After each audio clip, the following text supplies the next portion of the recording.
Hey everybody, welcome back to the Pub Trivia Experience. My name is Chris, and we have got a great show for you here today. Now, I am joined, almost as always, by my good friend, Mr. Mike Mott. How you doing, sir? Doing good. That was a great Tony the Tiger impression you did there. Oh, man, I'm telling you, Kellogg's is going to be calling me and offering me all sorts of dimes and nickels and stuff to get me to stop. Yeah, they're going to pay you to not do that, ever. Mike, you drinking anything tonight, buddy? Yep, I got I've talked about this brewery many times. It's out of Birmingham. It's the Trim Tab Brewing. They've got this series of different IPAs they're trying. They're kind of experimental IPAs with different kinds of hops. Every single one of these is fantastic, and the one I have tonight, get that sound in there, is the Seeds of Society. I don't know if we've had that one on this one before, but like all of these, it's a double IPA. It's just fantastic. These are all very citrusy. I think that's why I like them. They're more citrusy than piney, and they're just every single one of these beers is a winner. I've had 4 of them, and they're all great. It seems like there's a different one every month. So I've never had that, but I can tell you over the course of the past 3 months, we have definitely seen the dregs of society. So we're happy for the seeds. That's right, for sure. All right. Yeah, I am actually, Mike, I took a page out of your wife's book tonight. I ordered that box of Black Box Cabernet Sauvignon. It is very, very good. I do think the song Save Tonight would be a little bit different if it was you and me and a box of wine, though. It doesn't sound as good. It doesn't work melodically either. All right. So you heard him on episodes that actually came out today. Was Mr. Jonathan Oakes from Trivial Warfare. We're joined today by Mr. Chris Hollister. How you doing, sir? Hey, Chris and Mike, how you guys doing tonight? Doing well, my friend.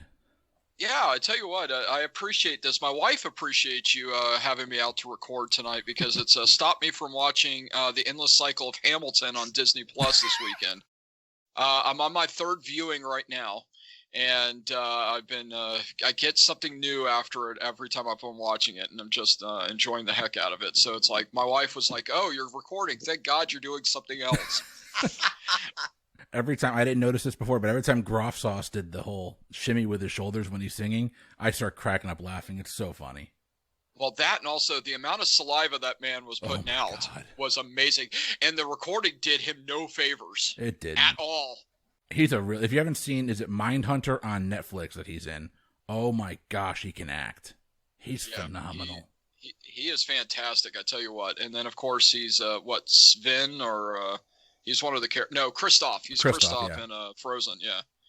So, but yes, as Chris said, I am Chris Hollister. I am one of the 4 partners in crime that do Trivial Warfare, along with Jonathan Oakes, Ben Young, and Carmela Smith. And we're the pub. We are one of the originals, taking the pub quiz out of the pub and bringing it home to you. And we had Chris on one of our last episodes that I recorded on. Had a fantastic time. It was easily one of our best episodes that we've recorded in a very, very long time. I hope you had a good time with it. I had a great time. That was a lot of fun. Yeah, it was fantastic. So highly recommend, if you have not listened to our podcast, definitely go out and take a listen and look for Chris's name, because you definitely want to check that episode out. It was fantastic. Anyway, but it's good to be on the show. And I'm not drinking anything fancy. I'm a teetotaler, as people that listen to Trivial Warfare know. I do not drink the adult beverages. But I am drinking I'm drinking a sweet tea out of my Tervis cup. So there's that. You're in Florida. Sweet tea is mandatory. It really kind of is. I didn't realize there was other kinds of tea, to be honest with you. I'm from New England. We all had unsweet tea. It was weird. That's why no one's happy up there. Enough. That's a very good point. Anyway, but it's good to be on the show. We're happy to have you. We're going to swing this all the way out. And I'm assuming she had a good time on our show last time, because she is back. Everyone say hello to Miss Kylie Diggs. How you doing, Kylie? I'm doing great. How are you? Oh, life is good. Life is good. No complaints. Yeah. I'm definitely happy to be back. I'm looking forward to this themed game. Like you said, I'm Kylie Diggs. I'm in Arizona, and I am the quizmaster and owner of Brainwave Trivia. You might have seen my questions on Twitter or Instagram. I also am a huge fan of Trivial Warfare. Props, Chris. I've been listening to that show for a very long time. I'm a member of the Warhead community over there on Facebook, so I sometimes put little quizzes and stuff up in that group. That I never get right. They demolish them every single time. Speaking of earlier, before we started the record, we were talking about not knowing the difficulty until you play test something. Like, I tell you what, those Facebook groups, those trivia Facebook groups, just put my questions to shame a lot of times. I think they're hard, and they are not. So, yeah, I'm also a trivia book author. I've got some titles up there on Amazon. Friends Trivia is my main specialty. And there's also a Sex and the City book and a 90s movie book, which I'm hoping the research that I did for that is going to help me in tonight's game. We'll see. Yeah, and as for my beverage this evening, it's the same as it was the last time I was here. It's my go-to, and it is Scotch and Diet Coke. There you go. What Scotch is in your glass tonight? Johnny Red. Okay. Yeah. Not a bad thing. And guys, we're going to go a little bit international, as close to international as we can get, as close as we really can get without going south. We're going to go north to Vancouver, Canada. Josh, how you doing, my friend? I'm great, man. I'm excited to be here. So tell our listeners who you are and a little bit about you and your Twitter handle. Yeah, sure. As Chris said, I'm Josh. I'm from Vancouver, Canada. And recently, just a few months ago when the quarantine all went down, I got the idea to start writing film trivia because I always loved movies. And like everyone here and probably all the listeners, I'm a big fan of Jeopardy. So I wanted to kind of write Jeopardy-style questions about movies. So I started Film Riddles Trivia on Twitter, which some of you may be familiar with. And now I'm here competing, and we're going to see if I actually know what the hell I'm talking about. I'm a little bit boring when the drink side. I'm just doing a water today, guys. I apologize. No problem. You handle your own stuff. If drink what you want. As long as you're doing it responsibly, there's no judgment here. It's all about, as long as you're having a good time, we're going to be fine. I'm a responsible water drinker. There you go. I am a responsible wine drinker because we can't go anywhere in Florida because I don't think you can step outside without catching COVID right now. We are going to get started with our pregame. Our pregame's a little bit different this week. We are back to our regular game, 4 rounds of trivia, 4 questions per round with a halftime and 3 wager questions at the end. Each correct answer is worth 10 points. The halftime question is worth 20 points with 5 possible answers. Your pregame, 2 points apiece. Your pregame we're going to start with is a 50-50 answer. You're either going to give me a yes or no. We're going to move through this pretty quickly. Here is your pregame category. If you know me, you know I am a major fan of The Evil Dead. I am also a major fan of Cabin in the Woods. I want you to tell me, the things that I'm listing, are they or are they not on the whiteboard in Cabin in the Woods of possible things to attack the teenagers? And the first round is going to go Mike, Kylie, Josh, Chris. You're going to give me a yes or no answer. Okay. Question number 1. Is Deadites on the board? Mike. I'm going to say yes. Kylie. Rough. I love Evil Dead, but I've never seen Cabin in the Woods, so I'm just stabbing in the dark, and I will say no. Josh. I'm not sure. I was hoping I could go with the crowd here, but it's 50-50, so let's just say yes. And Chris. I will go yes as well. Deadites, known throughout the Evil Dead fandom as the zombies, is on the whiteboard. It is. Hey! Nicely done. For me, that was literally, there's probably a reason he brought up Evil Dead, so. Well, it's called, have you seen Cabin in the Woods? Like, even the cabin they went to is a dead ringer for the one from the Evil Dead. True, I did only see it one time, but yes, that's so good. It's so good. It's a great movie, yeah. And Chris, nice head fake with the answer there. That was pretty good. I'm trying, man. I'm trying. Yes. Number 2, we're going to start with Kylie here. Kylie, was a Cyclops on the board? I'm going to say no. Josh. Yes. Chris. I'm going to say no as well. Mike. I think I'm going to say no, too. A Cyclops was not on the board. Nicely done. Uh-oh. Number 3. What about piranhas? And we're going to start with Josh. Yes. Chris. Were they laser piranhas? I'm going to say yes as well. Mike. That seems like the kind of absurd thing they would have put on the board, so I'm going to say yes. And Kylie. Always right to be scared of piranhas, so I'll say yes. The remake of Piranha 3D done by Alex Aja is phenomenal if you haven't seen it. It also has a really cool scene with Eli Roth getting torn apart by piranhas. But it is not on the board. For on that one. Question number 4, and we're going to start this one with Chris Hollister. Okay. The Sugar Plum Fairy. It's just absurd enough to be on the board. I'm going to say yes. All right, Kylie. I'll say yes. Josh. If you came up with this one on your own, I'd be very impressed. I'm gonna go with yes. A little bit of game theory. Mike, what do you say? That just seems like one of those things that, what a great thing to be killed by, right? So I'm going to say yes. Everyone gets points. The Sugar Plum Fairy is there, and actually, if you see the elevator scene, the Sugar Plum Fairy comes out and is one of the people killing everybody. Spoilers, if you have not seen Cabin in the Woods, it is one of the funniest moments in movie history. Oh, it's so good. Number 5. The Dismemberment Goblins. Josh. Yes. Chris. Okay, I'm gonna do a little game theory here because it's gone yes, no so far. Oh crap, I think I messed it up I'm gonna say, I don't know, I messed it up. I can't remember anymore. I'm gonna say no. Mike. Dismemberment Goblins? Yes. Or no. That just seems weirdly... It just seems weirdly specific, so I'm going to go with yes. Kylie. I think yes on this one as well. The Dismemberment Goblins were on the list. Nicely done. Oh, man. All right. That could have been a separation question right there. Your last one of the pregame. An Angry Molesting Tree. Hi-yo. And we're going to start with Mike. Whew. I was hoping you weren't going to start with me. I guess it's, in a way, it's a shout out to, I'm tipping my hand, but it's a shout out to Evil Dead 1. I feel like it, so it probably would have been on there. I'll say yes. Josh. I think I would have remembered it. I'm going to go with no. Kylie. I think no. I'll go with no. And Chris. All right, I flipped my Jane Cobb coin here. Heads is Jane Cobb, tails is Mutter's Milk on the backside, and he told me to say yes, so I put yes.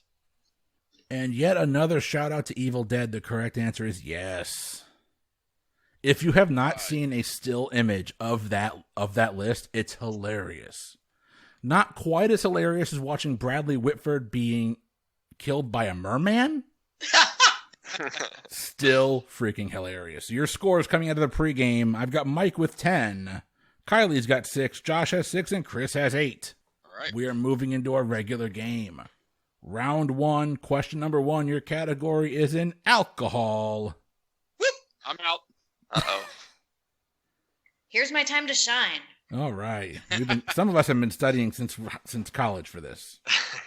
What alcoholic drink, typically made with coffee liqueur, cream, and vodka, is the dude's favorite in The Big Lebowski? Mike can lock in. Hold on. Okay. There is a bonus on this question. Take it back. A bonus 2 points if you can tell me the dude makes an appearance in a Super Bowl TV commercial opposite Carrie Bradshaw advertising what beer? I'm locked in. Kylie is locked. Chris is locked in. Mike can lock in. All right, Josh, it's up to you, sir. Talk it out. Sure, yeah. I'll lock in. All right, everyone's locked in then. Okay. All right. Kylie, you were the first one to lock in. What did you say? So the dude's drink is a White Russian, and he and Sarah Jessica Parker were shilling Heineken. All right. Mike, what did you say? I said White Russian, or he also calls it a Caucasian, I think at one point in the movie. He does. But I did not remember the commercial. For some reason, Stella Artois popped into my head, so I said Stella Artois for the commercial. All right. Chris, what did you say? Yeah, it's funny. White Russian's my main answer to lock in, but when Kylie said Heineken, that's what I locked in with, but I realized I was wrong because it is Stella Artois, which Mike just said, but I locked in with Heineken, unfortunately, so I am wrong on that one. But I'm pretty sure about the White Russian. And Josh? I locked in to keep the game going because I had no idea. All right. The correct answer is, in fact, a White Russian, and it was Stella Artois. Nice done job, to Mike. Mike. As soon as Mike said that, I was like, absolutely, Yep. that's what it is. Yep, Kylie, I was right there with you. It was just, no, as soon as you said Heineken, it was like, dang it was Stella, blah, blah, blah. It's funny because when you said Heineken, I was like, "Oh crap, was it Heineken?" I saw you shake your head doubting yourself on that one. I'm like, oh, Yeah. crap, Mike went Bud Light again. Ooh. Or was that Natty Light, Mike? I'm sorry, I can't remember what you drank now. Okay. I've tried to put it out of my head. You're not getting it out of your mouth. Mm. Round 1, question number 2. Your category is licensed to swim. In the original Jaws, the locals catch a tiger shark that they claim is the killer shark terrorizing Amity Island. While doing an autopsy of the shark, Hooper pulls out a license plate from what Gulf Coast state? This is like my Chris is favorite locked movie. in. Chris is locked in. This is like my favorite movie. You should have known, or at least Mike should have known this. There's going to be a question from Jaws on here. I should have. This is one of my wife's favorite movies, and I'm not a big fan, but I'm not a big fan of horror movies in the first place, so it's just... Well, the good news is I think we're pretty much out of horror movies. I think I tapped this out in the first couple of questions. All right, Woo! Mike can go ahead and lock in. Mike and Chris are locked in. I'll lock in with my guess. All right, Yeah. Kylie's locked in. Yeah, I'll lock in too. All right, everyone is locked in. We're going to start opposite way. Josh, what did you say? Okay, I don't even know what Gulf Coast means, but I'm gonna guess Louisiana. Josh has Louisiana. Chris? Josh, you guessed right with the Gulf Coast. I did a guess also, and I also said Louisiana. Oh, okay, good to hear. Kylie? I was going to say, sort of game theory and say Florida, because that's where you guys are based, but I went with Alabama for no real good reason. Kylie, you got to say it the Forrest Gump way. Alabama!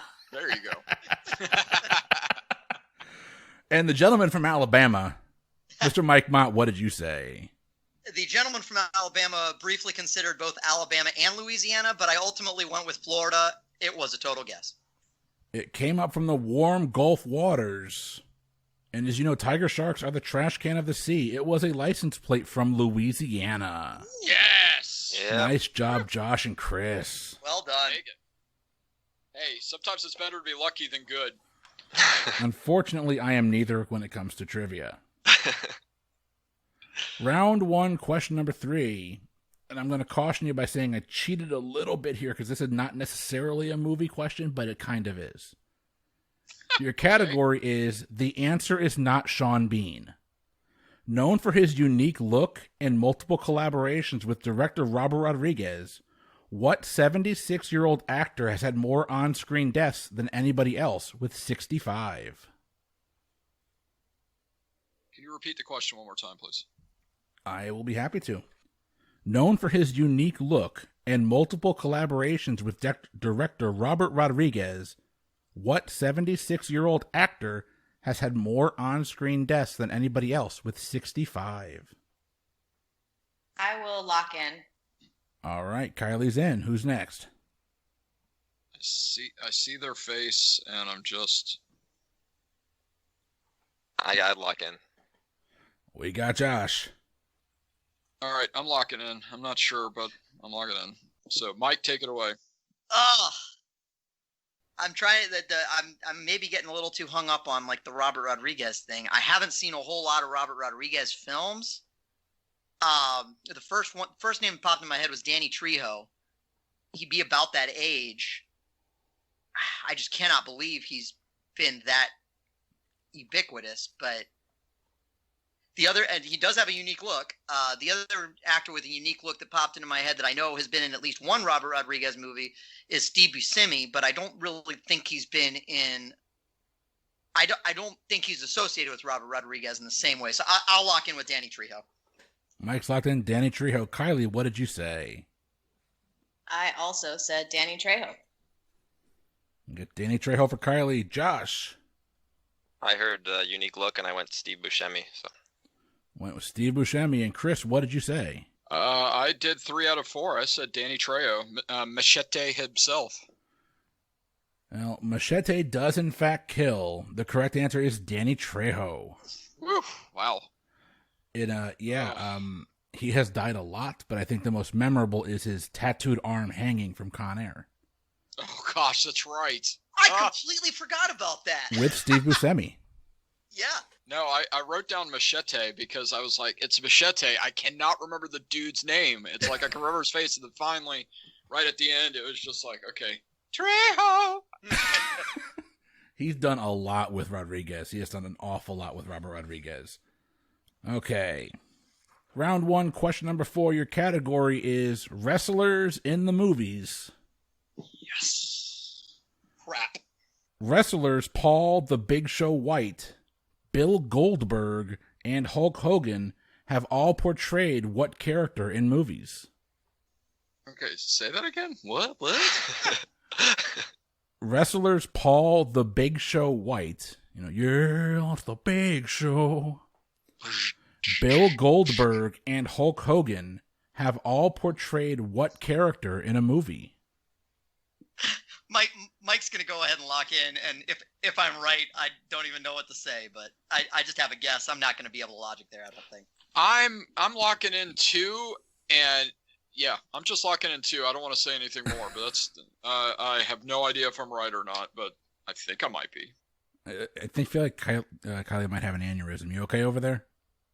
I'm so confused. I know who all 3 of these wrestlers are. When you said wrestling, I was like, oh no, I'm not going to know any of these. But this is like the era when I was watching wrestling.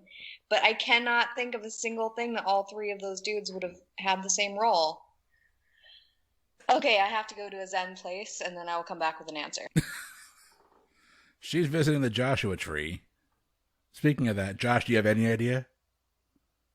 not a clue. So I'll lock in because I don't think anything's coming.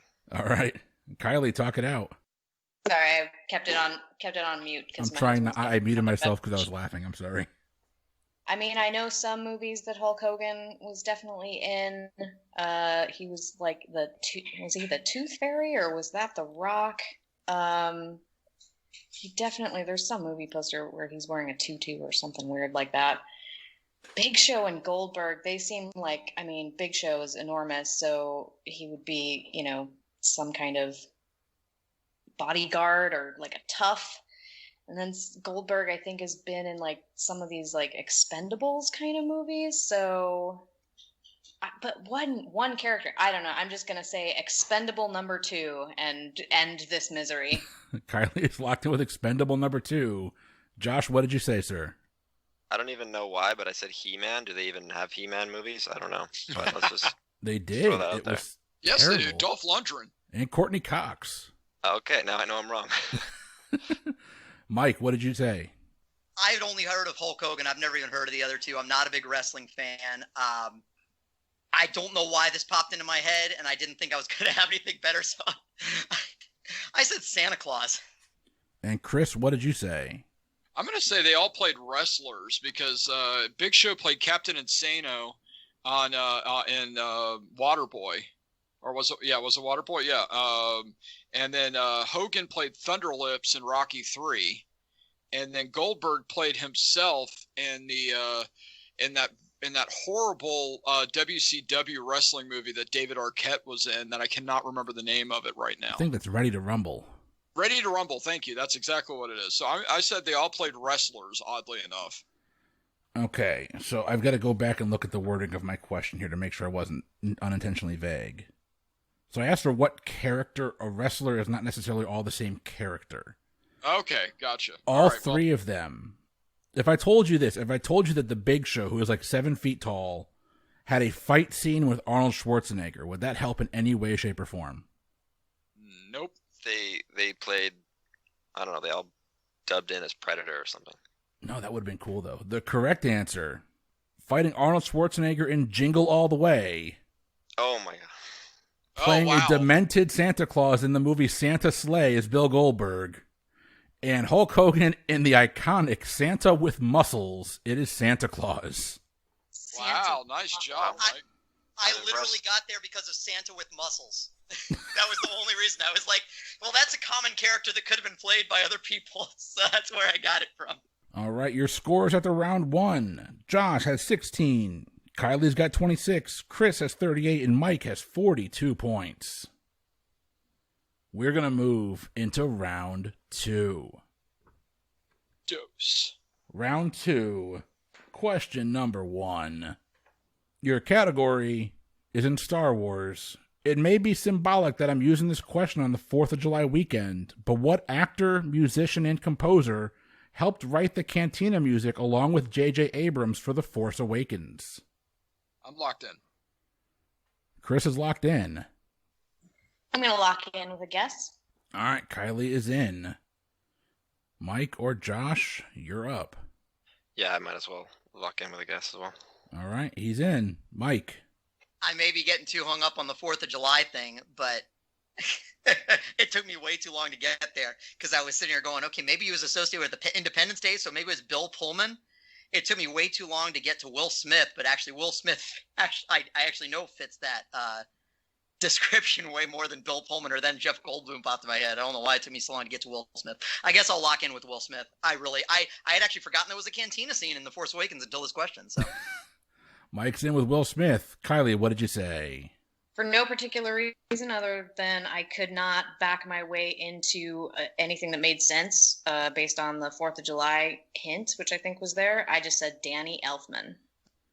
Danny Elfman. Chris. I did not throw away my shot on this one. I said Lin-Manuel Miranda. And Josh. Probably missing the 4th of July thing here, but I just said Donald Glover. Oh, that would have been really dope. Oh, that would have been really cool. Little childish Gambino action in there. That would have been cool. This is America. Your correct answer did not throw away... Well, he did actually throw away his shot. He totally did. Like, we all in agreement. But I'm pretty sure most of us spent this weekend watching Hamilton. It was Lin-Manuel Miranda. Nicely done, Chris. Nice job. Star Wars trivia is my that's my bread and butter. That's my cabin in the woods, Chris. I've watched Hamilton over 2 times this weekend, and I still didn't even think about Lin-Manuel Miranda. That was great. Good clue too. I felt like if I threw like Tony Award winner in there, it might give it away. So I was trying to be a little vague there. Okay, round 2, question number 2. Your category is an actress tribond. I want you to name the character portrayed by the following 3 actresses: Haley Steinfeld, Emma Stone, and Bryce Dallas Howard. Mike can lock in. Mike is in. They all played the same character? They've all played the same character. Mike, what is on your shirt? It says I drink and I know things. It's my Game of Thrones shirt. Okay. I have the exact same shirt. I have a feeling most people who play trivia that are Game of Thrones fans probably have some variation of the shirt or something. I think most people that play trivia are Game of Thrones fans. That may be true. I am popping open a Highlight. Little throwback to my old stomping grounds at Tampa Bay.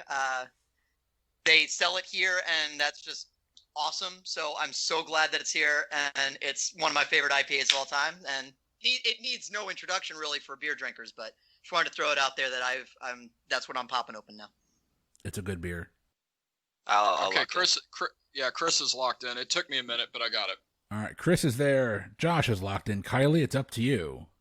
Yeah, this one's rough. I'm trying to think of what Haley Steinfeld has been in because I think she's the key to it. Are these... Well, I can't ask for clarification because nobody else got it. Yeah. Emma Stone and Haley Steinfeld and Bryce Dallas Howard. Haley Steinfeld was in True Grit. She was in Edge of 17. I know she's in whatever that new Apple Plus show is, which I think is Emily Dickinson. But I don't know if that would count because this is movies. This is movie trivia. Yeah. And I am hard pressed to come up with the name of her character from True Grit, but I don't think Emma Stone or Bryce Dallas Howard. I mean, there's only one other True Grit. So I'll just go maybe based off of Easy A. Emma Stone was in Easy A, which is an adaptation of The Scarlet Letter, and it seems like they probably have made multiple versions of that. So I'm going to say Hester Prynne, even though I don't think that was Emma Stone's character's name, but it's definitely a Scarlet Letter adaptation. So I'll go with Hester Prynne. All right. That movie was so good, by the way. Oh, it was so good.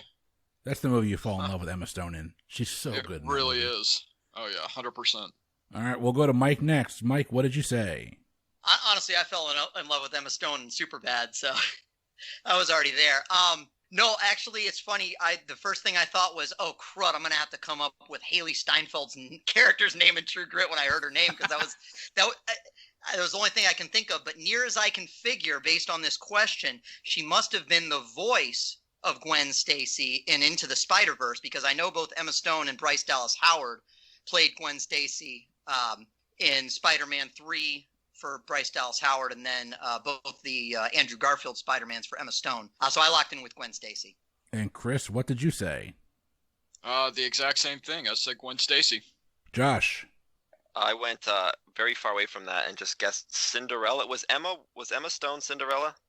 Am I even wrong with that? No, it was what was her name that played Cinderella? Wasn't it Lily James? It was Lily James, yeah. Good call, Mike. Nice, okay. Your correct answer from Spider-Man 3, The Amazing Spider-Man 1 and 2, and Spider-Man Into the Spider-Verse, it was Gwen Stacy. Boom. Nicely done, Chris and Mike. Good job. I didn't even think about voice acting. All right. Round 2, question number 3. Your category is in accidents. H.B. Halicki wrote, directed, and starred in what 1974 movie that featured over 90 car crashes? In fact, while filming The Big Jump at the end of the movie, he compacted 10 vertebrae while getting the shot. Fun fact, he was also giving a writing credit on the 2000 remake of this movie, despite passing away in 1989. Name the movie. I'm locking in with a guess. All right, Chris is in.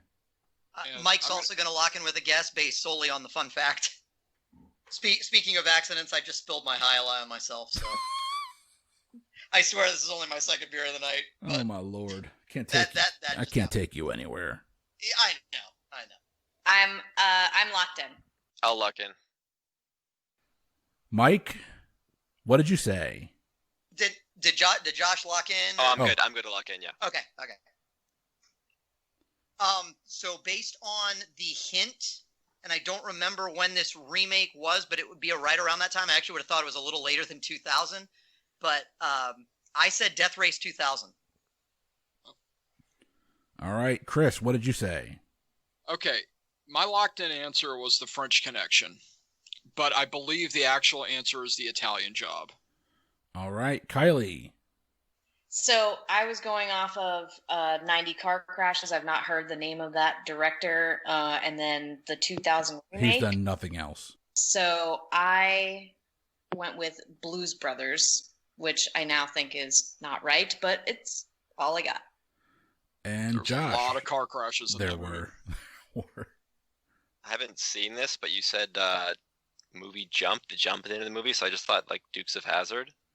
Not a bad guess. So no points to anybody, unfortunately. Yeah. This director has only made a handful of movies. He did this. He did a sequel to this. He did one other movie, like the Garbage Man or something like that. And then he was given a writing credit on the Nicolas Cage version of Gone in 60 Seconds. Gone in 60 Seconds. Oh, wow. Oh, wow. Wait a minute. That was 2000? Okay. I would have sworn that was earlier than that. That was 2000. I had no idea that was even a remake. My goodness. Yeah, nor did I. If you go back and read the story of him making the 1974 version, like there's a story there where they're making the car crashes and they didn't think they could get the cars in the front of the accident line to slide well enough, so they put all their cars oiled up. They oiled up all the wheels, and it worked so well that it actually slid into a car dealership, and the director had to go buy the damaged cars from the dealership too. Wow. It's bad. Okay, no points there. We're going to rebound here, guys. I have faith. I also have one too many questions. Holy crap. was gonna say, do you have glasses? Like, what's going on? No, I have round two, question number 4 questions. So we're gonna go with this one. Do the best one. This is one that you would never expect Chris to write. Now, your category is in a question you never expect Chris to write. You may not know this, but there were 2 famous deaths that occurred between the filming of Spice World and its theatrical release in 1997. These untimely deaths prompted the editors to go in and edit the final cut of the film. One of them was obviously Princess Diana. The other was what fashion icon? Mike can lock in. Oh my gosh. It's there. Oh, brain, why are you failing me now? And Chris, I just want to say I was literally writing down Princess Di and Dodi Fayed until you said one is obviously Princess Di, and I was like, all right, darn it. All right, Chris Hollister's locked in. All right, Kylie and Josh, you're up. So you said it's a fashion icon who died, but who was edited out of Spice World because they died. What was the year? 1997. It was from the time the filming wrapped until the theatrical release in 97. I can lock in. Yep, Kylie, you're up. Talk it out. Because my talking out worked so well on my Hester Prynne logic last time. Do not make me spit my wine. The computer. I actually really liked that logic for what it's worth. Yeah, I thought it was great. It was good sound logic. Okay, so I definitely saw Spice World, not that that's going to help. A fashion icon who died in 97, who would have been mentioned in the Spice World movie, I'm thinking is probably British. And I am just not coming up with anything, and it's driving me crazy. So fashion icon died in 97. I'm just going to say Liz Taylor and move on. All right. Kylie's locked in with Liz Taylor. Chris, what did you say? I thought about it, and I was thinking that it was probably around the same time, but I put down Versace. Mike. Possibly with an unfair advantage, because I would never have known this fashion icon died in 1997, except it came up in an episode a couple of weeks ago. But I'm pretty sure Versace was killed in 97. And Josh. If you ask me what are the categories you know nothing about, I would put fashion in the top 3. and I somehow still managed to write the name Versace, but then I crossed it out. I wrote Armani. Is he still alive? Did he die? I don't know anything about him, but I just wrote Giorgio Armani. So that's what I got for you. Oh, your correct answer. He was murdered, I think, in Miami, right, Mike? Or Chris? Yeah, Chris is shaking his head, yes. I think so, yeah. Murdered in Miami in 1997. It was Versace. Oh, that's a heartbreaker. I just want to give Josh a hug right now. Right? Yeah. 10 points is not making much of a difference at this point in the game. Josh, I guarantee you, again, like I said, it was a little bit of an unfair advantage. I literally don't think I would have ever gotten there if it hadn't come up in an episode a couple weeks ago. So here's your Mike. Did that question come up in one of our games? It was nothing related to the movie or anything like that, but it was I think it was within a year. Like, when did Giovanni Versace get assassinated? I don't remember that at all. It's only the dates. I have a weird. It's a numbers thing. I'm an engineer. I have a weird memory for numbers. Yeah, well, you're an engineer, so we know you have a weird affinity for dates too. That's a different story, and let's not talk about my high school experience, please. Okay. Hi-yo! Okay. We're on to halftime. Your scores going into halftime. We have got Chris in the lead with 68 points. Mike has 62. Kylie's at 26. Josh is at 16. Oh, God. I need a halftime speech from Al Pacino pretty quick. Turn this around. The best I can do is Tom Berenger from Major League 2. Win this one for me. I might get a little taste of heaven now, just in case I'm not going there. Oh, Lou Brown. All right. Sorry. Here's your halftime question. Your category is obligatory John Hughes question. For 4 points each, what did each of the 5 kids from the Breakfast Club do to get detention? Oh, frick. and I'll give you their names. You don't need to match them to the names. You just need to tell me what the 5 kids did. I'll give you their names if you think that'll help. Sure. Their names were Bender, Brian, Andrew, Claire, and Allison. Chris, I just want to go on record as saying 2 things. This is a fantastic question, and I hate you. All right, Chris is locked in. And one person's locked in. Complete guesses on all of them. I'm going to lock in. And we've got 2. Kylie, how you feeling about it? I know 3 of them 100% that I'm right, and I have decent guesses on 2. Sweet. I can lock in. All right, Josh is in. I think, Mike, you're the only one that's left. Is that right? I am. I have a list. I actually have a funny story about this movie that I'll go ahead and say real quick. I feel like Mike is Slumdog Millionairing this entire game. No, I have only, this is weird, I have actually only seen this movie all the way through one time, and it was in the Netherlands with subtitles. What? And I'd love to pretend that I was, well, it was the Dutch subtitles, so it wasn't like it was in English with the Dutch subtitles, but I kept like paying attention to the Dutch subtitles, which probably led me to it just because I'm weird. Honestly, I don't really have. I've seen bits and pieces of this movie since then, but that's the only time I've seen it all the way through. I've got a couple of decent guesses. Since I don't have to pair them with characters, I feel at least somewhat okay about a couple of them, so I can go ahead and lock in with them. All right. We're going to start with Mike. All right, I feel like somebody pulled a knife on somebody. I feel like somebody didn't actually do anything. For some reason, I thought like Ali Sheedy's character didn't actually do anything wrong. She just sort of showed up. I don't know why that stuck in my head, but it did. I guess somebody probably cut class or got caught skipping class.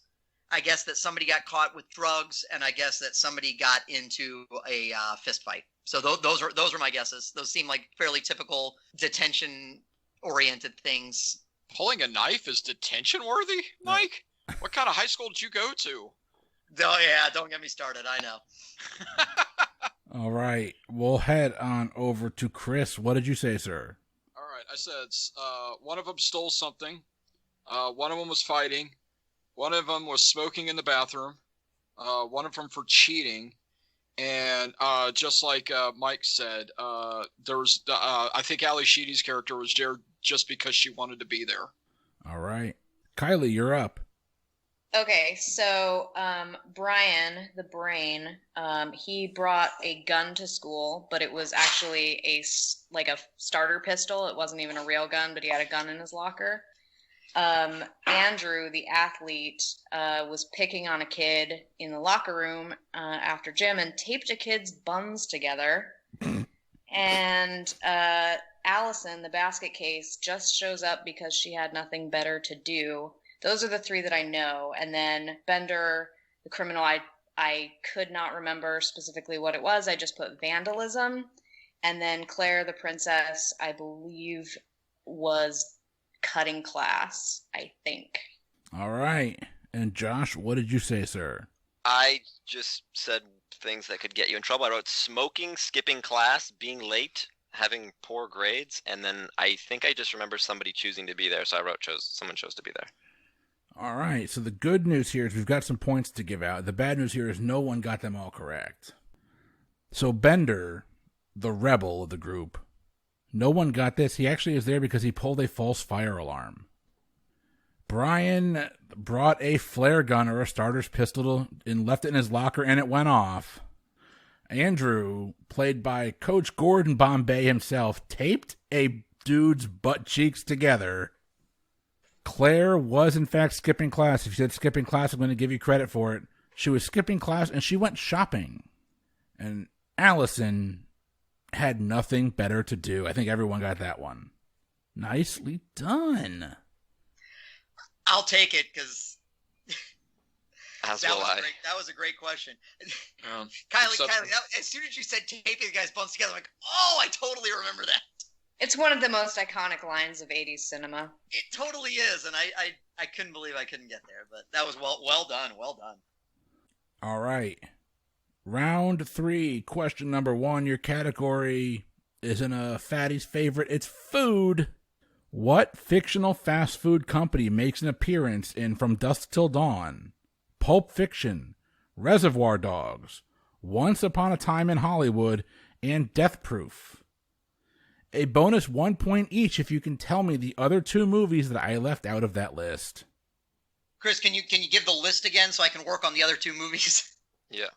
The list was From Dusk Till Dawn, Pulp Fiction, Reservoir Dogs, Once Upon a Time in Hollywood, and Death Proof.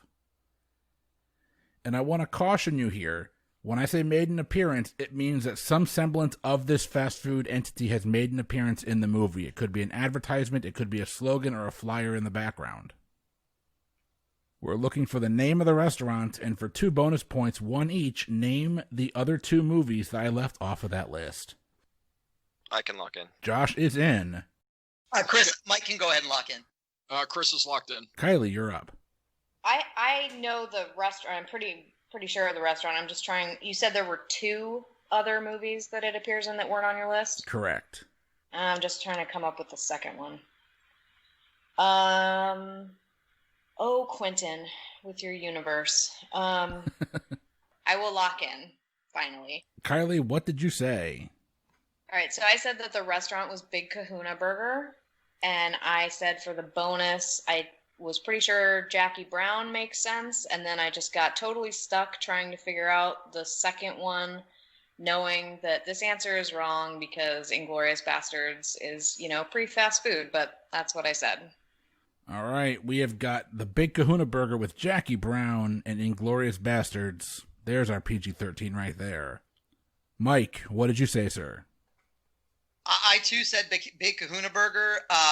And for the bonus, I said Jackie Brown. And then my second guess for the movie was Kill Bill. I can be more specific if you need me to be. Oh, that's a good but one. I don't actually know Please which be specific. Kill Bill it would be. But what's that? Please be specific.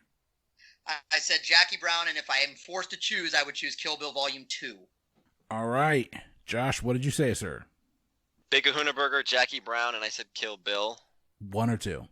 I'm gonna assume based on where this is going that it's Kill Bill Volume 2, but in my mind, if we're being honest, I was just thinking Kill Bill Volume 1. So we can go with that. All right. And Chris, what did you say, sir?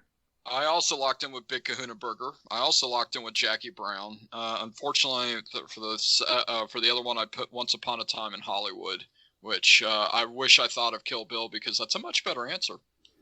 Pretty sure I listed off Once Upon a Time in that was Hollywood. on his list, though. Once Upon a Time in Hollywood was? Yeah. No, I thought it was. I just wrote down From Dusk Till Dawn, Pulp Fiction, Reservoir Dogs, and Death Proof. I just wrote down the 4. Nope. I do have. I'm looking over here. No, Okay. Once Upon a Time in Hollywood was on the list. Okay. Kylie and Never Mike, mind. I did say that, right? I know, Josh, I said that. You saying? You definitely Yeah, said that. I had that on my list. Okay. My bad. Okay. So the correct answer is, in fact, the Big Kahuna Burger. Nicely done. Unfortunately, no one's getting the bonus points. Big Kahuna Burger was actually not in Jackie Brown. Oh. Was it in some Robert Rodriguez movies? So I'm going to throw one out there. What movie did Robert Rodriguez and Quentin Tarantino both direct? Is it Grindhouse? It's not. Well, we said Death Proof already. Did you say From Dusk Till Dawn? We did. Okay. I don't remember the other movie they did together then. They did another movie. There were 4 directors. It was 4 Oh, 4 similar- rooms. 4 rooms. Really? Oh my Dang goodness. And the other is a movie that Robert Rodriguez did based on a story created by his children. Spy Kids. The Adventures of Shark Boy and Lava Girl. Okay. Ugh. 10 points all around, though. Nicely done, everybody. Round 3, question number 2. Your category is in cult classics. The 1990s film Idle Hands did not just introduce hormonal teenagers to Jessica Alba. It also featured what rock band playing a rendition of I Wanna Be Sedated at the high school's Halloween dance? Mike is locking in. Mike is in. All right, Chris is locked in. I'll Chris is lock in. Kylie's in. Not much is coming here, but maybe you could list a band. I don't think anything's coming. I'll just lock in. All right, he is in. And we'll start with Chris Hollister. Sir, what did you say? Well, I just was going to go with the band that created the I Want to Be Sedated, so I put the Ramones, but I'm not sure. I never saw. Again, not a big horror film fan, so just didn't know. He went with the Ramones. Kylie, what did you say? I also haven't seen this movie, but I know that that's a Ramones song, so that's what I put, hoping that it's actually them and not someone doing a cover. Yep. Kylie went with the Ramones. Josh, sir, what did you say? I don't know that movie, and I'm not a good music trivia guy, so I just had nothing. All right. Mike, what did you say, sir? So I believe Dr. Dexter Holland got his scalp ripped off or something like that by the hand in this movie. So I said The Offspring. It is, in fact, The Offspring. Oh, wow. Okay. And I believe he gets his head ripped off. Is he playing that, or is he playing the song Beheaded? It's one of those. They play both those songs in the movie. I don't remember which song he was beheaded at the time. I just remember the hand coming in and, getting him. So. But that movie, if you have not seen it, is so much fun. It's Jessica Alba, great. Devon Sawa, Seth Green, Eldon Henson from the Mighty Ducks. And later Daredevil. Yeah, and later Daredevil, yes. It's a really good movie. All right. 10 points for Mike. Mike is back in the lead. Round 3, question number 3. Your category is in movie grosses. In this incredibly shortened 2020 movie season, what movie is currently number 1 at the domestic box office when it comes to grosses in 2020? And I will tell you, at the domestic box office, that is a paltry $204 million. If that helps at all. Can I ask a clarifying question? Yes, because no one's locked in. Does the movie was released in 2020? This movie was released in 2020. I'll lock in. All right, Kylie's in. All right, Chris is locked in. We've got 2. Mr. Hollister has locked in. I'm going to lock in the hopes that I might get a bonus point or 2 for making Chris laugh. I am a benevolent overlord. I'm ready to lock in. All right. We're going to start with Mr. Mike Mott. Sir, what did you say? So, longtime listeners of the podcast and folks know that I got a 2-year-old and a slightly less than 3-month-old. I don't get out to movies much these days, and I literally could not think of a single movie that was even released in 2020. So I locked in with Valentine's Day 2, Electric Booty-Loo. Ooh, that's fantastic. Wow. That sounds like a different kind of movie that you'd be watching there, Mike. You get no points, sir. You get no points. Come and may on, God have mercy on your soul. All right, Chris, what did you say, sir? You threw me off a little bit when you said it was released in 2020 because originally I was going to say Rise of Skywalker because I figured the bleed over because it came out like a few days before about a week before Christmas, and I figured there's bleed over because it still made a crap load of money. But when you said it was released in 2020, I wrote the movie that actually came out on Valentine's Day, oddly enough, Sonic the Hedgehog. All right. Kylie, what did you say? So I locked in knowing that this movie did decent, I think, but after thinking about it now, I'm concerned that it wasn't actually released theatrically. I know it was on the path to a big theatrical release and was expected to make a lot of money. I said Trolls 2. And Josh. Yeah, like Michael, I could think of almost nothing from this year because I haven't seen any 2020 movies, to be honest. But the only theatrical release, like the only movie I could think of before COVID with a decent cast was The Gentleman. But it seems very unlikely that a violent movie would be the most popular. So it was an R-rated film. Oh. Okay. It was not Guy Ritchie's The Gentleman, though, unfortunately. Which I need to see. It looks awesome. It's on my list to see, yeah. It's on my to-do list. I will tell you, I dragged an 8.5-month pregnant wife to see this movie in the theater. And she will not forgive me for making her sit through another movie with Will Smith and Martin Lawrence. Oh, Bad Boys for Life. Really? Yeah. Wow. It was Bad Boys for Life. That makes sense. Dang it. Chris, you and I had the same thought. That's why I asked the question. 'Cause the first thing popped in my head was Rise of Skywalker. Yeah. Round 3, question number 4. Your category is in code names. What 2008 film was given a secret code name to hide the plot during filming, but ended up using that code name as the actual title after the internet blew up with speculation about its plot? Wow. I'm looking for my bag of nothing. I got Giant bag nothing. Can you Yeah, repeat giant it one bag more of time, nothing. Chris? I thought it was a jar of nothing now. Well, no, Jonathan made it into a jar of nothing because he was lazy and didn't want to make it into a bag of nothing. But the original, which was from this guy, Yes. is bag of nothing. Here's your question one more time. What 2008 film was given a secret code name to hide the plot during filming, but ended up using that code name as the actual title after the internet blew up with speculation about the plot of the film? I'm locking in with my wrong answer. Chris is locked in. I will lock in with my wrong answer. Kylie is in. Welcome to the club. We got shirts. If there are shirts, I'll go ahead and lock in with my wrong answer. Mike is in. Yeah, I guess I'll have to follow suit on that one. All right, Josh is in. All right, let's hear some wrong answers. Who wants to start? I put Fast and Furious 3 Tokyo Drift. But I have no earthly freaking clue, because I figured Tokyo Drift would be the secret password for it, or whatever you want to call it, aka Blue Harvest. But I had no idea. You The stumped me, movie brother. that featured You a stumped me. 47-year-old Zachary Ty Bryan as a high schooler. Exactly.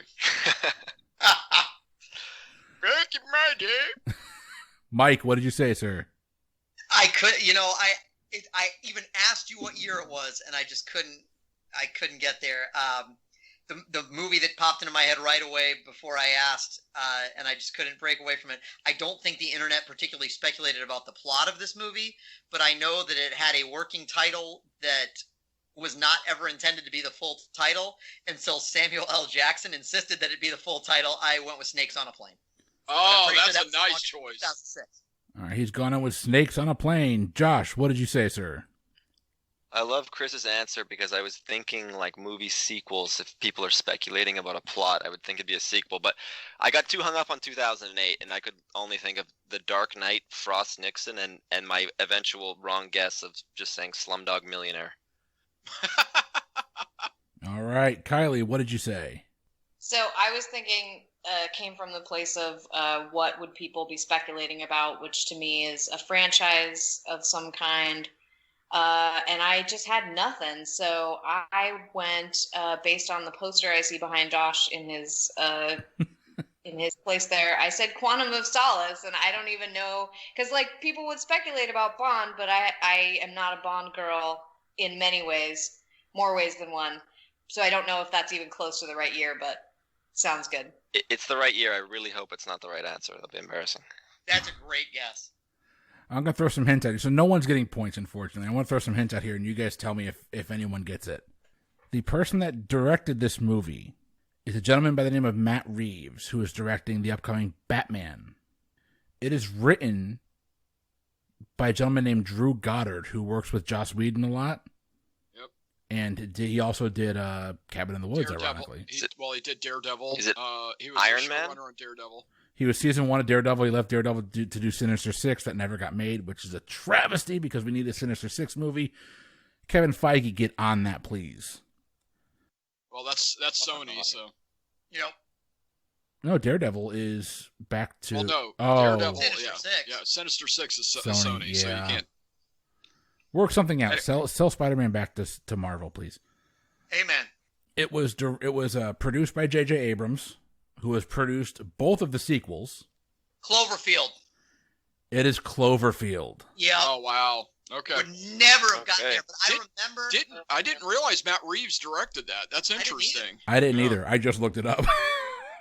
Here's the thing. I remember so vividly seeing the original trailer for that movie with the Statue of Liberty head just Yep. coming down the street. Yeah. Like, it was, what is this movie? What is this all about? So that actually makes a ton of sense. It was, and that movie was a lot of fun. A lot of fun. Love it. Stressful, but a lot of fun. It's a lot of. It's a really when they put the stick in. Is it Lizzie Kaplan? I think it is. And they put the stick in her, and she just explodes. Yeah. That's a great scene. The subway scene underneath. It's fun. Okay. Mm-hmm.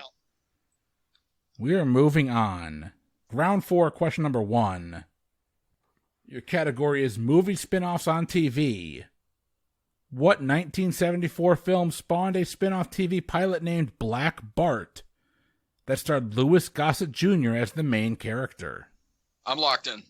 Chris is in.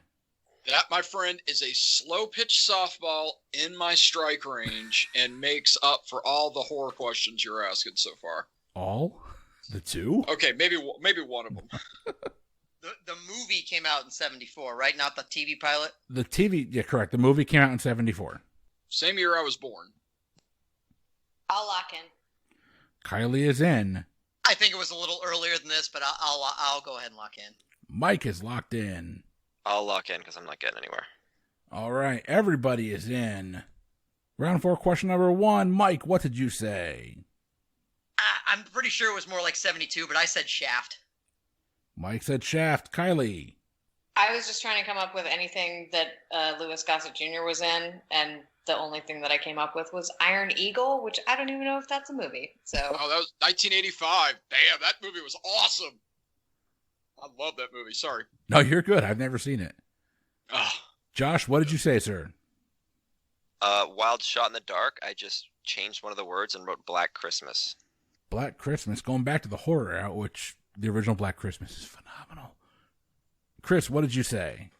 The greatest comedy to me of all time, starring Gene Wilder. Damn it! Damn it! I wrote down Blazing Saddles. Your correct answer is, in fact, Blazing Saddles. And happy belated birthday, Mel Brooks. It was right there. Ugh. They created the pilot just so they'd have the right to make a sequel to the movie without Mel Brooks' involvement. I didn't realize that. That's interesting. Next question. Round 4, question number 2. Your category is in line. What line, spoken by Jeff Goldblum in Jurassic Park, did the crew of Independence Day like so much they included it in that film as well? Rumor has it Steven Spielberg was not happy. I'm locked in with my probably wrong answer. Chris is in. I'll lock in. Kylie is in. I can lock in here. All right, Josh is in. It's down to Mike. Oh, man, I don't know if I'm going to get away from Life Finds a Way. I'm just trying to think of if he said it in Independence Day. I'm debating which movie. Like, I feel like both of those movies I saw so many times as a teenager, I almost want to just walk through them in my head. I just know we don't have that much time.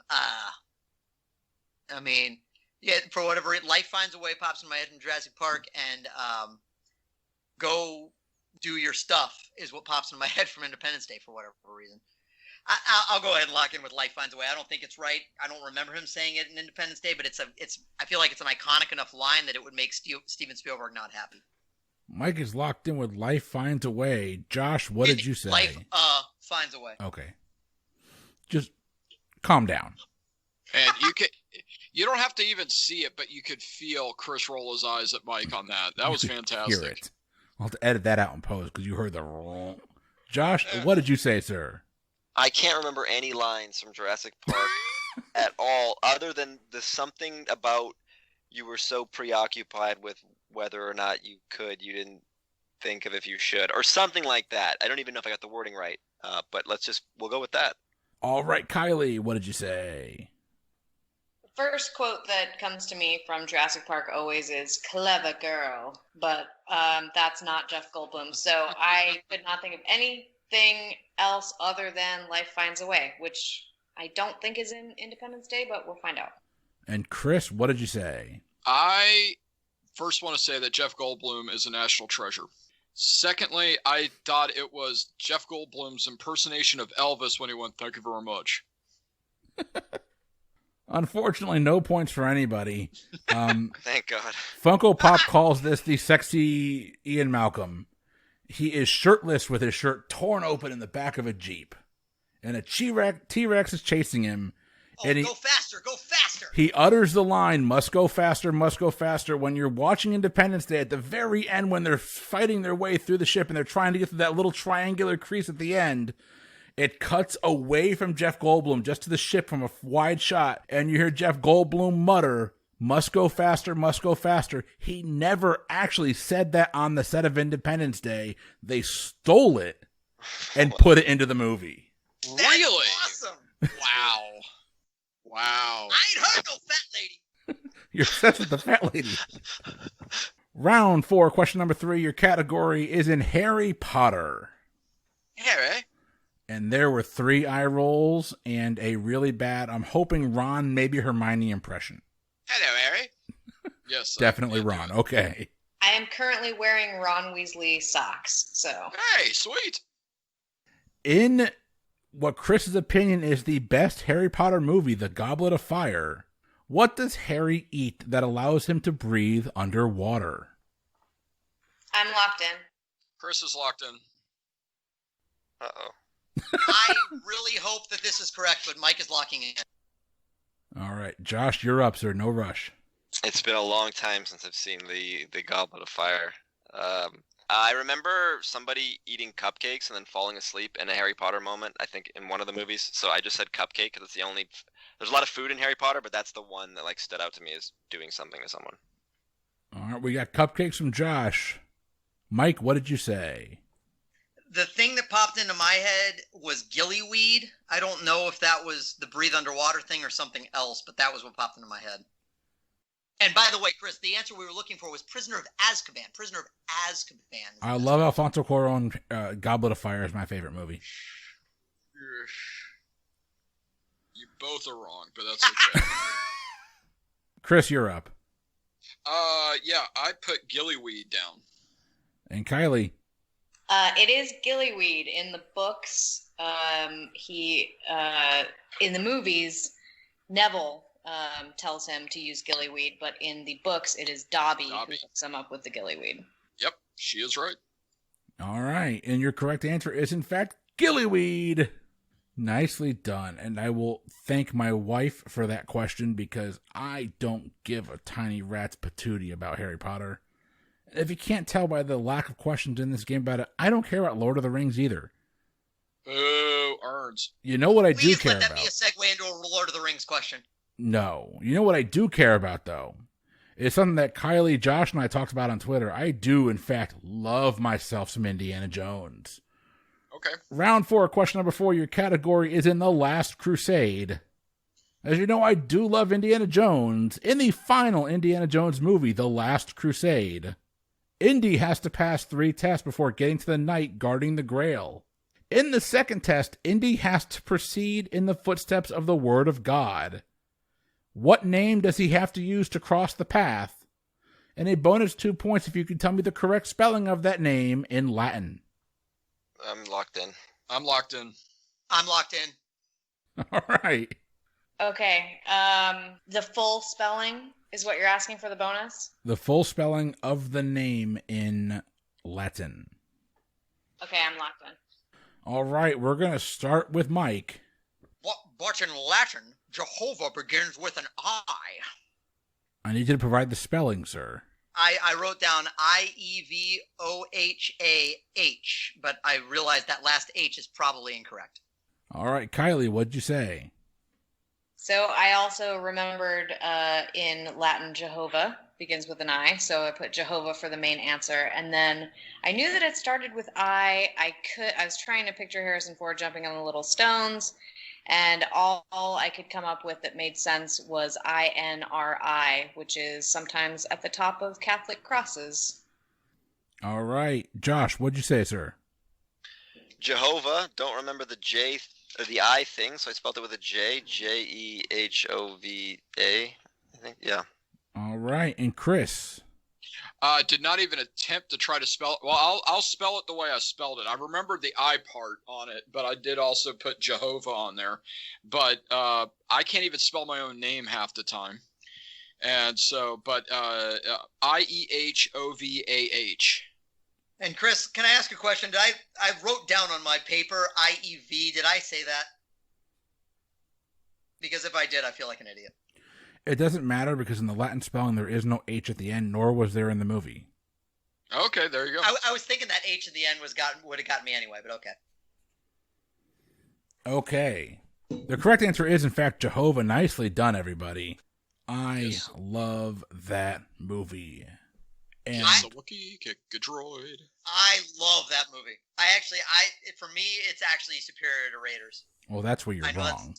That's probably blasphemy, but I think the presence of Sean Connery just elevates it. That's a bold strategy, Cotton. So I like that in the question you said the last Indiana Jones movie, just like it completely ignoring Crystal Skull. As it should. As it should. I didn't even catch that, but that's great. Crystal Skull is an abomination. It's so bad. All right. Your final score is heading into the last round. We got Josh with 54, Kylie with 72, Mike's at 110, Chris clinging to a 2-point lead with 112. Any concerns with the scores? No. Am I mathematically eliminated, or how's the final going to work here? The final is going to consist of 3 questions. I am going to give you the categories, and you're going to lock in your wagers. You can wager up to the amount of points that you have in any fashion. If you want to go all in on one, you can. If you want to go 0 across the board, you can. You get 3 questions. At the end of the question, you're going to give me what your wager was. Your 3 categories in your final question, in your final round. Your first one is a movie tribond. I'm going to give you 3 actors or actresses. You tell me the movie they were in together. Your second one is an Academy Awards. And your third question, to get a little hyper-specific, is in dinosaurs.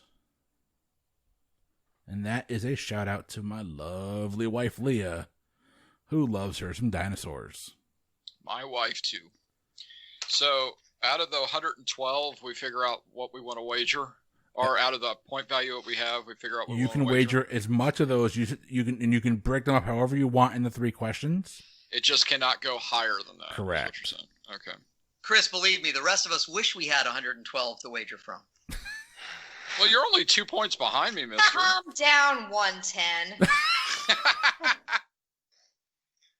The first category was movie tribond.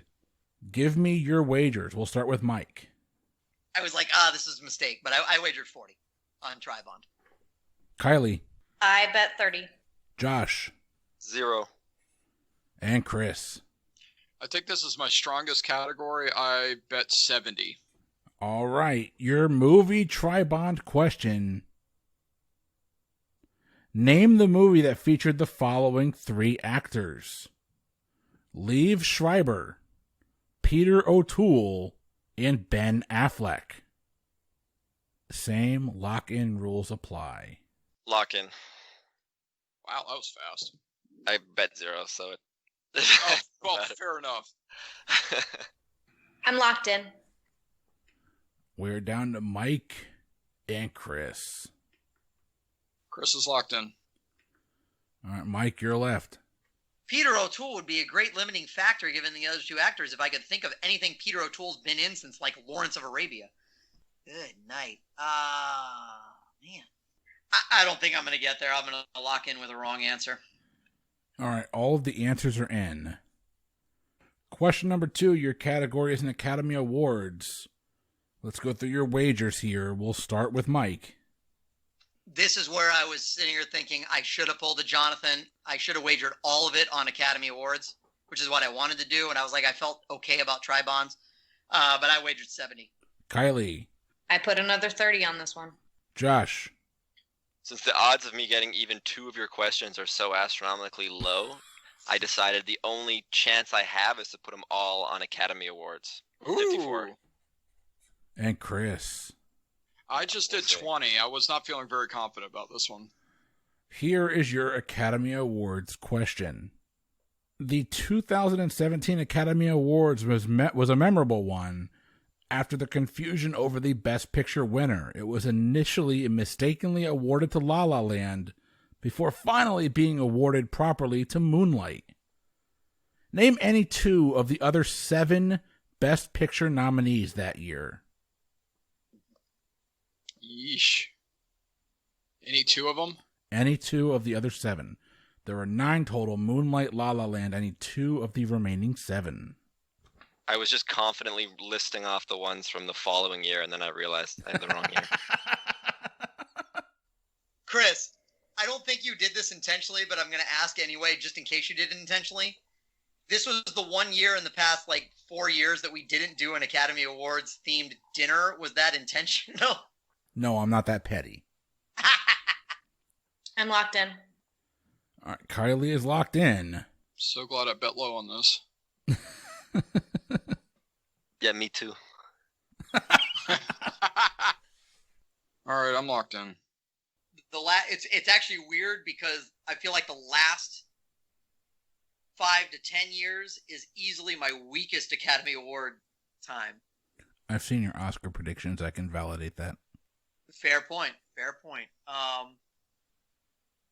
I don't think I'm going to get there. I'm going to bow out. I got nothing. I cannot pull. I got one guess. There's only one movie at the top of my head, and I don't even think it's right. So I'm bowing out. All right, Josh, you got an answer? Yeah. All right, question number 3. Mike, what was your wager? You said dinosaurs. It was way too open-ended. I said 0. Kylie. I put my remaining 12. Josh. That's 0. Chris. 0. Whew. All right. Here's your question in dinosaurs. The first official visit to the Jurassic Park tour could have gone better. 2 no-shows and 1 sick Triceratops. But what was the first dinosaur they were supposed to see on the tour? It obviously was a no-show. I'll go ahead and lock in. I'll lock in. Locked in. I'll lock in. We're going to go through this one more time. I'm going to ask that you all give me your wagers along with the answer. So we'll start here. Final question number 1 was in Movie Trivia. Name the movie featuring the following 3 actors. That would be Liev Schreiber, Peter O'Toole, and Ben Affleck. We'll start at the bottom. Josh, what was your wager? 0. And your answer? Boiler Room. Boiler Room. Well, that was Ben Affleck. I've never even seen it. And Giovanni Ribisi, if I'm not mistaken. Kylie, what was your wager? I wagered 30 on this one. And what was your answer? So I was thinking that maybe Liev Schreiber plays a foreign villain, and maybe Peter O'Toole is a CIA head, and Ben Affleck is Jack Ryan. So I put Sum of All Fears, which I have never actually seen. So I hope that might be right. Sum of All Fears. All right, Mike, you're in 3rd place. What was your wager on this one?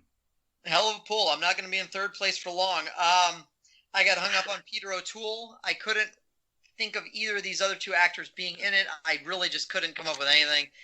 I don't even know if Peter O'Toole was in it, to be honest. I was drawing a blank, but I wrote down Kingdom of Heaven. Kingdom of Heaven. And Chris, what was your wager? 70 points. And your guess?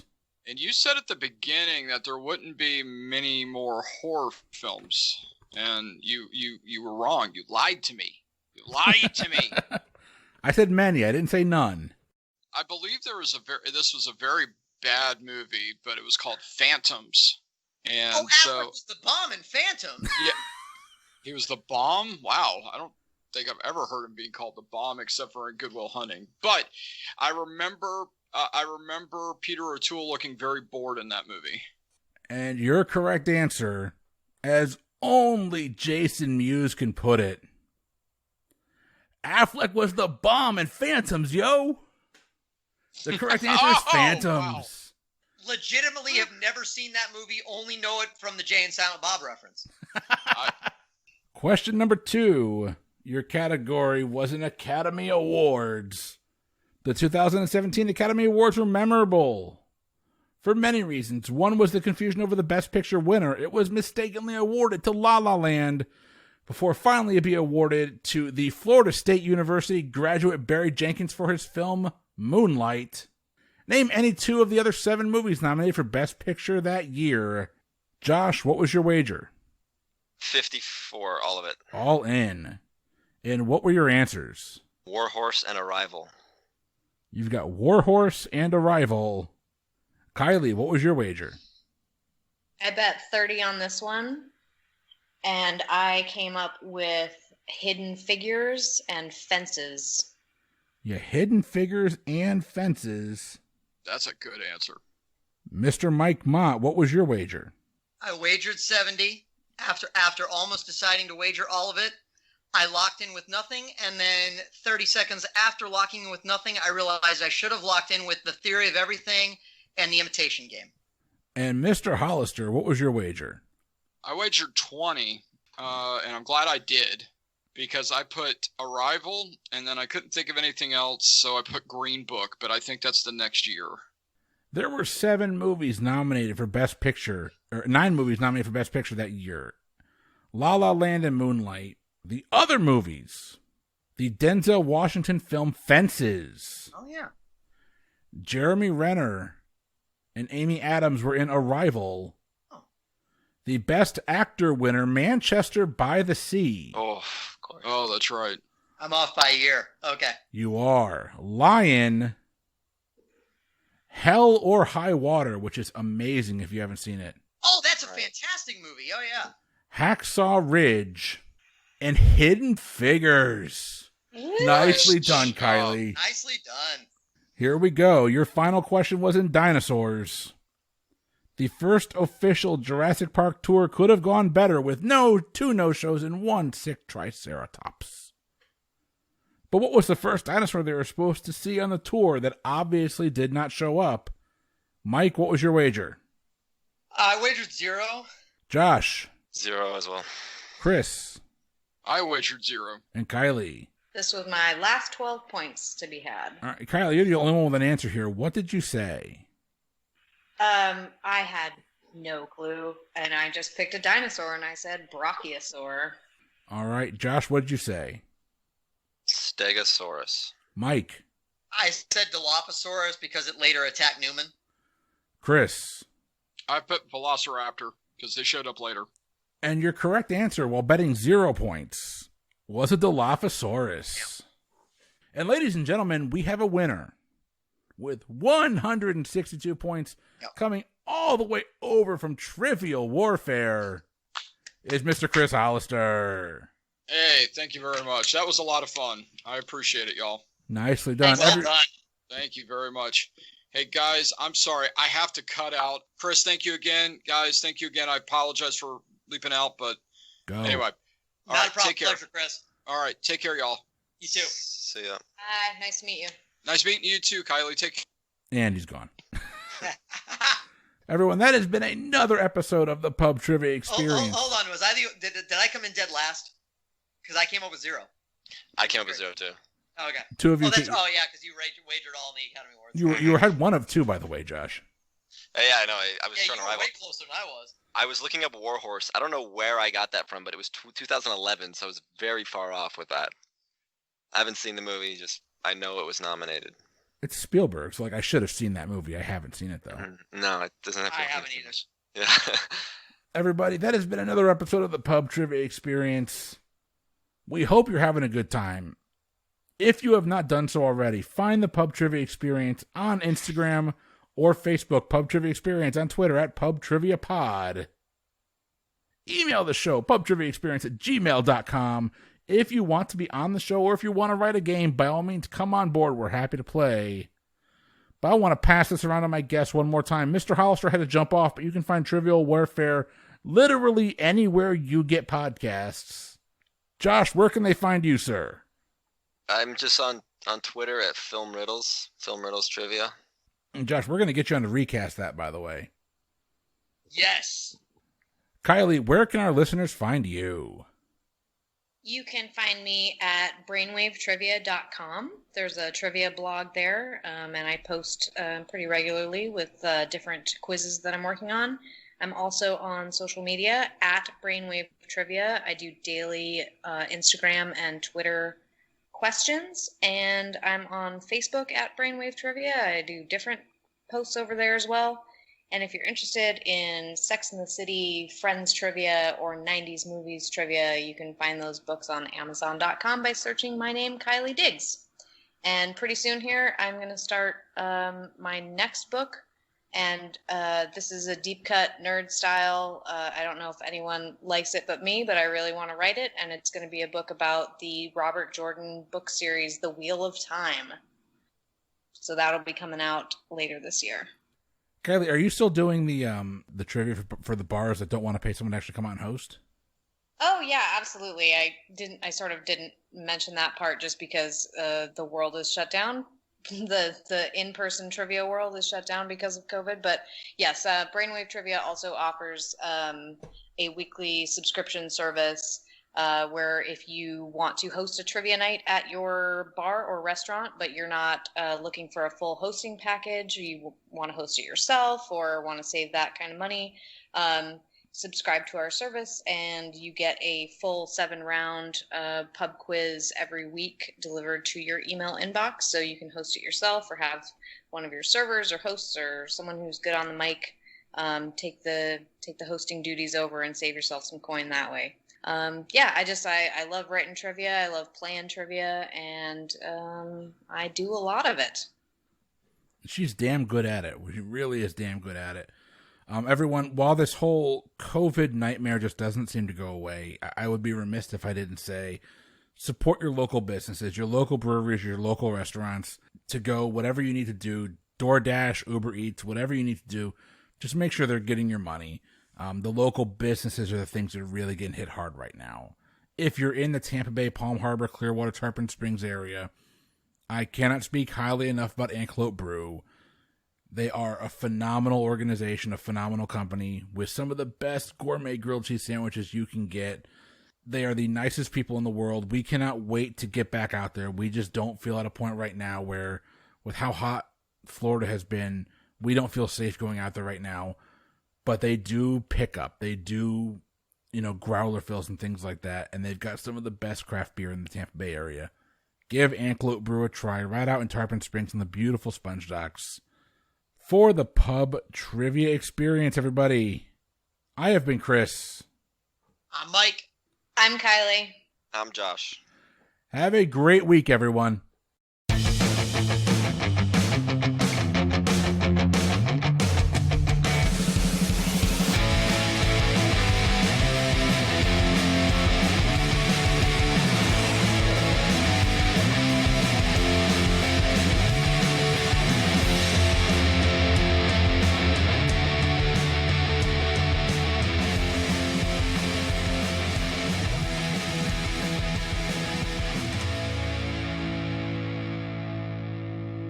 This is like, so there's two things that movie fans of this show know. One is that my favorite Stanley Kubrick film is Psycho. And two, obviously. And two, I am not a huge fan of John Hughes. Oh, wow. I know. Man. But this movie is top 10 for me. This movie's phenomenal. What was it? Josh Gad just did the episode a few weeks ago of Ferris Bueller's Day Off for his Reunited Apart YouTube video, and it was fantastic because they did a beautiful tribute to John Hughes at the end of it. That's well worth the watch. I need to watch it. He either has one coming or he already did one with Back to the Future with Lloyd and everyone. Yeah, even the original Jennifer. The original Jennifer? Yes. Remember, in Back to the Future 2 and 3, they changed Jennifer her. was played by different, what's her name? Claudia Wells. Well, what? No. Well, Claudia Wells was the first one. Oh, I'm sorry. I thought you were looking for the first one. The second one was Elizabeth Shue. Right. Yeah. And now we're back to Piranha 3D, Elizabeth Shue. There we go. That's right. I loved her in Hamlet, too. I almost had the question in here of in what movie would you hear the song Rock Me Sexy Jesus? It's so funny. Right after I said that, Chris, I go, dude, don't say things. They might come up later. Sorry, guys, if you can take your headphones off, we're just talking here. I apologize. I know it's difficult to think when we're talking. Sorry. Sorry about that. I'm going to try and make out what's on Kylie's painting behind her. Say what? I'm trying to see what's on your painting behind I'm trying so hard to remember these because I know know them. By all means, mute us, guys. I'm sorry. We're obnoxious. Oh, no, the painting behind me, my husband made it. It's a Hunter S. Thompson quote. Oh, there we go. It says, "Sleep late, have fun, get wild, drink whiskey, and drive fast on empty streets with nothing in mind except falling in love and not getting arrested." And we had our then 12-year-old niece read that quote at our wedding. That's awesome. That is fantastic. I love that. I was trying to figure out what HST stood for, so that's cool.